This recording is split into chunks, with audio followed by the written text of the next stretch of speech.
ಧನುರ್ರಾಶಿ, ನಿಗೂಢವಾದಂತಹ ವಿಚಾರಗಳಲ್ಲಿ ಹೆಚ್ಚಿನ ಆಸಕ್ತಿ ಬರುತ್ತೆ ನಿಮಗೆ. ಯಾವ ವಿಷಯ ತುಂಬ ಕುತೂಹಲಕಾರಿಯಾಗಿರುತ್ತೋ ಅಂತಹ ವಿಷಯದಲ್ಲಿ ನಿಮ್ಮ ಆಸಕ್ತಿ ಹೆಚ್ಚಾಗುವಂಥದ್ದು. ಮಾಂತ್ರಿಕವಾದಂತಹ ವಿಚಾರಗಳಿಂದ ದೂರ ಉಳಿಬೇಕು. ನನಗೆ ಯಾರೋ ಮಾಟ ಮಾಡಿಸಿದ್ದಾರೆ, ಮಂತ್ರ ಮಾಡಿಸಿದ್ದಾರೆ, ನಾನು ಇನ್ಯಾರಿಗೇನು ಮಾಡಬೇಕು, ಈ ಯಾವ ಆಲೋಚನೆಗಳನ್ನು ಮನಸ್ಸಿಗೆ ತಂದುಕೊಳ್ಳಬೇಡಿ. ಅದು ನಿಮಗೆ ತದ್ವಿರುದ್ಧವಾಗಿ ನಿಮಗೆ ಮಾರಣಾಂತಿಕವಾದಂತಹ ಸಮಸ್ಯೆಯನ್ನು ಅಥವಾ ಮಾರಕವಾಗ್ತಕ್ಕಂತಹ ಸಂದರ್ಭವನ್ನು ಉಂಟು ಮಾಡಬಹುದು. ಎಚ್ಚರ ಇರಲಿ. ನಿಮ್ಮ ಲೋಕದಲ್ಲಿ ನೀವು ವಿಹರಿಸ್ತಾ ಇರ್ತೀರಿ, ಎಲ್ಲವನ್ನು ಮರೆತು ಬಿಡ್ತೀರಿ. ನಿಮ್ಮದೇ ಆದಂತಹ ಒಂದು ಆಲೋಚನೆಗಳು ಆ ರೀತಿ ಇದ್ದಾಗ ನಿಮ್ಮ ಮೇಲೆ ಆಗ್ತಕ್ಕಂತಹ ತೊಂದರೆಗಳು ಹೇಗಾಯಿತು, ಯಾರಿಂದ ಆಯಿತು, ಯಾಕಾಯಿತು, ಇದು ಯಾವುದರ ಬಗ್ಗೆಯೂ ಪ್ರಶ್ನೆ ಇರುವುದಿಲ್ಲ. ಬಂದಿದ್ದನ್ನು ಅನುಭವಿಸಬೇಕಾದಂತಹ ಯಾವುದೋ ಒಂದು ದುಸ್ಥಿತಿಯನ್ನು ತಂದುಕೊಂಡಿರ್ತೀರಿ. ಮನೆಯಲ್ಲಿ ಹಲವಾರು ದೊಡ್ಡ ಮಟ್ಟದ ಜಟಿಲವಾದಂತಹ ಸಮಸ್ಯೆಗಳು ನಿಮ್ಮನ್ನು ಕಾಡುವಂಥದ್ದಿರುತ್ತೆ. ನಿಮ್ಮ ನಡವಳಿಕೆಯನ್ನು ಗಮನಿಸ್ತಾ ಇರ್ತಕ್ಕಂತಹ ಮನೆಯವರು ನಿಮಗೇನು ಹೇಳಿದರೂ ಕೇಳೋದಿಲ್ಲ. ಅವರ ಮಾತು ಯಾರಿಗೂ ಬೆಲೆಯನ್ನು ಕೊಡದೇ ಇರತಕ್ಕಂತಹ ಪರಿಸ್ಥಿತಿ. ಅವರೂ ಕೂಡ ಬೇಸತ್ತು ಕೊನೆಗೆ ಸುಮ್ಮನಾಗ್ತಕ್ಕಂತಹ ಪರಿಸ್ಥಿತಿ ಆಗಬಹುದು. ಆಸೆಗೆ ಕಟ್ಟು ಬಿದ್ದು ಪ್ರಾಣಕ್ಕೆ ತೊಂದರೆಯನ್ನು ಮಾಡಿಕೊಳ್ಬೇಡಿ ಅನ್ನುವಂಥದ್ದು ಎಚ್ಚರ. ರಕ್ಷಾ ಸುದರ್ಶನನನ್ನು ಪ್ರಾರ್ಥನೆ ಮಾಡಿ. ಮಾಂತ್ರಿಕವಾದಂತಹ ದೋಷ ಇರುವಂಥವರು ಅದನ್ನು ಖಾತ್ರಿಪಡಿಸಿಕೊಂಡು ರಕ್ಷಾ ಸುದರ್ಶನ ಹೋಮವನ್ನು ಮಾಡಿಸೋದಕ್ಕೆ ಮುಂದುವರಿಯಿರಿ. ಶುಭವಾಗಿ.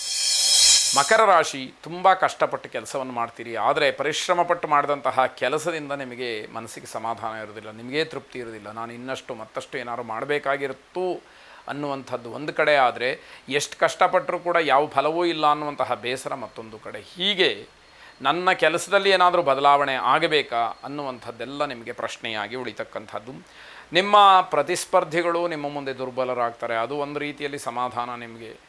ನನ್ನ ಜೊತೆ ಸ್ಪರ್ಧಿಗಳು ಕೂಡ ಏನು ಸಾಧನೆ ಮಾಡೋಕ್ಕಾಗಿಲ್ಲ ಅನ್ನುವಂಥದ್ದು. ಮನಸ್ಸಿನಲ್ಲಿ ಹಲವಾರು ಗೊಂದಲಗಳು ನಿಮಗೆ ಬರುವಂಥದ್ದಾಗುತ್ತೆ.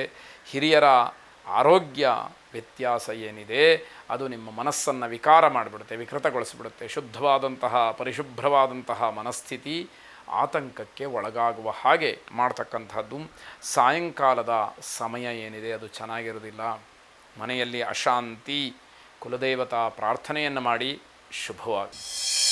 ಕುಂಭರಾಶಿ, ತುಂಬ ದಿವಸಗಳಿಂದ ಆರೋಗ್ಯದಲ್ಲಿ ವ್ಯತ್ಯಾಸವೋ ಕಾಲು ನೋವೋ ಇದ್ದರೆ ಈ ದಿವಸ ಸ್ವಲ್ಪ ಚೇತರಿಸ್ಕೊಳ್ತಕ್ಕಂಥದ್ದು. ಮನಸ್ಸಿಗೆ ಏನೋ ಒಂದಷ್ಟು ಸಮಾಧಾನ, ನಾನು ಬದಲಾಗ್ತೀನಿ, ನನಗೆ ಅನುಕೂಲವಾಗುತ್ತೆ, ಆರೋಗ್ಯ ಸುಧಾರಣೆ ಆಗುತ್ತೆ ಎನ್ನುವಂತಹ ಸಣ್ಣ ಧೈರ್ಯ ನಿಮ್ಮಲ್ಲಿ ಮೂಡ್ತಕ್ಕಂಥದ್ದು.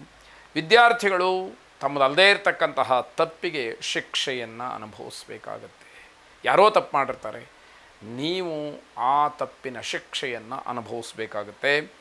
ಆತುರವಾದಂತಹ ನಿರ್ಧಾರ ನಷ್ಟಕ್ಕೆ ಕಾರಣವಾಗುತ್ತೆ. ಹಿಂದೆ ಮುಂದೆ ಏನೂ ನೋಡ್ದಲೇ ಆ ಕ್ಷಣಕ್ಕೆ ಏನು ಅನಿಸುತ್ತೋ ಆ ತೀರ್ಮಾನವನ್ನು ಮಾಡ್ತಕ್ಕಂಥದ್ದು. ಬಟ್ಟೆ ವ್ಯಾಪಾರಿಗಳು ನಷ್ಟ ಅಥವಾ ಮೋಸವನ್ನು ಅನುಭವಿಸಬೇಕಾದಂಥದ್ದು. ವಿದ್ಯಾರ್ಥಿಗಳ ಮಕ್ಕಳ ತಾಳ್ಮೆ, ಪರೀಕ್ಷೆ, ಏಕಾಗ್ರತೆಯನ್ನು ನೋಡ್ತಕ್ಕಂತಹ ಒಂದು ಪರೀಕ್ಷೆ ಇವೆಲ್ಲವೂ ಕೂಡ ನಡೀತಕ್ಕಂಥದ್ದು. ದುಂದು ವೆಚ್ಚವನ್ನು ಮಾಡಬೇಡಿ. ಹಣದ ವಿಚಾರ ಬಂದಾಗ ತುಂಬ ಕಷ್ಟವನ್ನು ಪಡ್ತೀರಿ ಅಂತಕ್ಕಂಥದ್ದು. ನವಗ್ರಹರ ಪ್ರಾರ್ಥನೆಯನ್ನು ಮಾಡಿ. ಅರಿಷ್ಟಾನಿ ಪ್ರಣಶ್ಯಂತು ದುರಿತಾನಿ ಭಯಾನಿ ಚ ಶಾಂತಿರಸ್ತು ಶುಭಮೇಸ್ತು ಗ್ರಹ ಕುರುವಂತು ಮಂಗಳಂ ಎಂಬುದಾಗಿ 9 ಸಲ ಅದನ್ನು ಹೇಳಿಕೊಳ್ಳಿ. ಶುಭವಾಗಿ. ಕೊನೆಯದಾಗಿ ಮೀನರಾಶಿ, ಪ್ರೇಮಿಗಳಿಗೆ ಮನಸ್ಸು ತುಂಬ ಚಂಚಲವಾಗ್ತಕ್ಕಂಥದ್ದು. ಸ್ಥಿರವಾದಂತಹ ನಿರ್ಧಾರ ಬೇಕು. ಯಾವಾಗ ಸರಿಯಾದಂತಹ ದೃಢವಾದಂತಹ ನಿರ್ಧಾರಗಳಾಗೋದಿಲ್ಲ ಆಗ ಇನ್ನಷ್ಟು ಮತ್ತಷ್ಟು ಗೊಂದಲಗಳು ಸೃಷ್ಟಿಯಾಗ್ತಕ್ಕಂಥದ್ದು.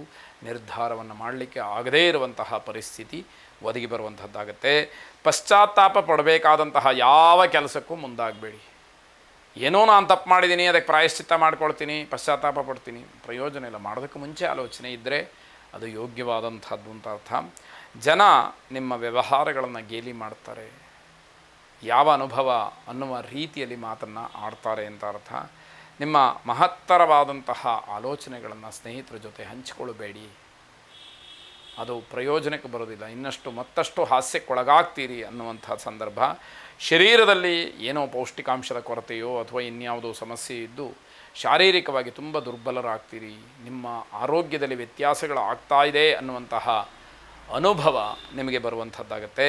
ಮುತ್ತುರಾಯ ಸ್ವಾಮಿಯನ್ನು ಪ್ರಾರ್ಥನೆ ಮಾಡಿ. ಶುಭವಾಗಲಿ.